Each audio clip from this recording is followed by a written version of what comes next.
Well, good afternoon, netizens around the world, and welcome to Mel's Speaks. Time check, it's 4:27 p.m. It's Sunday afternoon. So, kung napapansin ninyo, no, suot na t-shirt ko is a rainbow color, no? A rainbow color that symbolizes the LGBT and even the LGBT pride, no? Anyway, so yesterday, para sa ikaalam ng lahat, no, October 11 of the year is the celebration of a coming out day. Hindi ko alam kung paano nagsimula yung coming out day. Hindi naman siya regular holiday or special holiday. So para lang siyang ginawang araw, just like a Mother's Day or a Father's Day, na hindi siya holiday pero para sineselebrate lang. Tsaka yung third Monday of the month, yung pamilyang Pilipino Day na sabay-sabay kumakain ng mga Pinoy and pamilyang Pilipino. And parang ganun lang din yun yung coming out day. No? So hindi ko alam kung paano nagsimula yon, pero nakikita ko yesterday sa social media yung the celebration of the coming out day. Medyo natawa lang ako, pero in a way, so bibigyan diin ko yon, no? Kasi siguro kaya pinagdiriwang yung coming out day, ito yung mga date na nilagay sa mga taong nag-coming out o umamin na siya ay isang bakla, isang tomboy, isang bisexual, isang transsexual or pansexual man. Siguro yun ang pinagdiriwang talaga nung coming out day, no? Kasi sa totoo lang, dito sa bansa natin, sa Pilipinas, napaka-conservative ng kultura natin. Hanggang ngayon naman, hindi tanggap ng ating lipunan ang isang Pilipino, ang isang tao kapag siya ay bakla, tomboy, bisexual, o ano pa mang katangian ng isang LGBT, no, sa kanyang sexual orientation, no. Siguro kaya nga sineselebrate yun kahapon. Dapat kahapon ko nga binalag yun pero since I have a meeting with my advisor yesterday, kaya carry lang yon, no. Bibigyang emphasis ko lang, no, yung hindi madaling mag-coming out o umamin.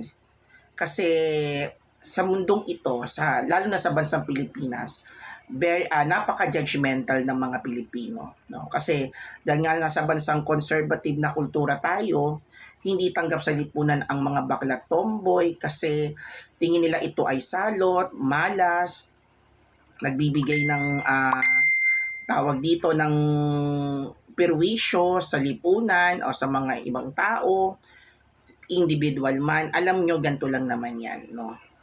Hindi madaling umamin because hindi alam namin kung tatanggapin ba kami ng aming pamilya, ng aming kaibigan o ng lipunan man o anumang institusyon pa yan. Kasi natatakot din kami, no, na kapag kami ay nag-out o nag-out o umamin, yung pantanggap ba at respeto na makukuha namin doon sa mga taong pinagkakatiwalaan namin kung nandun kami umaamin di ba? Kumbaga ako, let's say me, ako na lang muna siguro bago yung mga ibang kapwa ko LGBT, no. Ako kasi matagal naman ako nag-coming out, bata pa lang ako. Hindi naman tanggap ng mga magulang ko kung na ako'y isang bakla, no. Until now, hindi naman nila tanggap, pero yung tolerance, yung tolerance na tinotolerate nila yung pagiging bakla ko, siguro yon. Kasi tinotolerate nila dahil ang pinangako ko sa kanila tinupad ko, dahil ang hangad lang naman nila sa akin is makapagtapos ng pag-aaral, which is ginawa ko. I work hard before. Kaya nga nakapagtapos ako ng pag-aaral, ngayon may trabaho ako, nag-aaral pa ako muli, nagpapakadalubhasa ako, no? Of course, for my career din. Kumbaga doon lang sa part na yon, until now, hindi naman ako tanggap ng mga magulang ko, pero nag-coming out ako. Pero yung tolerance, yes, binigay nila sa akin. Sa akin mahalaga na yung tolerance rather than acceptance. Of course, acceptance gusto ko yon, no? Pero tolerance lang binigay sa akin. Kumbaga, limitado yung galaw ko dahil una, Hindi ako pwede magjowa ng lalaki. Hindi rin ako pwede mag-asawa ng lalaki. Hindi tatanggapin yun ng magulang ko at ng mga kapatid ko. Kaya, isasabi ko tolerance. Kasi tinotolerate nila because nakita naman nila sa akin sa paglaki ko na lumaki man akong bakla, naging disente akong bakla. Hindi naman ako masyadong binastos. Binastos ako pero slight lang. Kaya sabi ko hindi naman masyado, no. Nakarasan ako ng diskriminasyon pero limited lang. Hindi naman ganun kamalma, no. Pero tawag dito, nandun pa rin yung respeto na binibigay sa akin ng aking kapwa, ng aking pamilya, ng aking mga kaibigan, ng mga taong nakakasalubong ko saan-saan dyan, sa aking trabaho, no. Yun tolerance, okay. Anyway, balik tayo doon sa sinasabi ko. Kasi ako, mahirap mag-out sa iba. Ako sa akin madali dahil bata pa lang ako nag-out na ako 'Di ba? Pero hindi ko naranasan yung itinali ako sa punot, pinakain sa langgam ni Lublob sa balde, no. Pero kasi nga intolerance, binigay na lang sa akin ng pamilya ko. At in a way, sa iba, hindi madaling mag-coming out. Kasi yun nga ang nagiging problema. Takot sila kung tatanggapin sila o hindi. Pero yung pag-amin, kung ano ka, kung sino ka, iyan ang pinakamagandang bagay na dapat gawin ng mga bakla tomboy. Bakit? Kaya tanggapin ka o hindi ng lipunan, kaya i-tolerate ka o hindi ng lipunan, ang mahalaga, nabubuhay ka ng totoo, nabubuhay ka ng totoo sa sarili mo, komportable kang nabubuhay sa sarili mo kung ano ang gusto mong i-express, kung anong gusto mong ipadama sa sarili mo. Kasi hindi naman habang panahon maitatago natin yun sa kahit sinong tao. Kasi hindi ka man umamin, pero kung nakikita nila doon sa itsura mo, sa inaasta mo, pinagdududahan nila ang kasarian mo. Diba? Gusto ba ng mga bakla tombo yun? Nobody.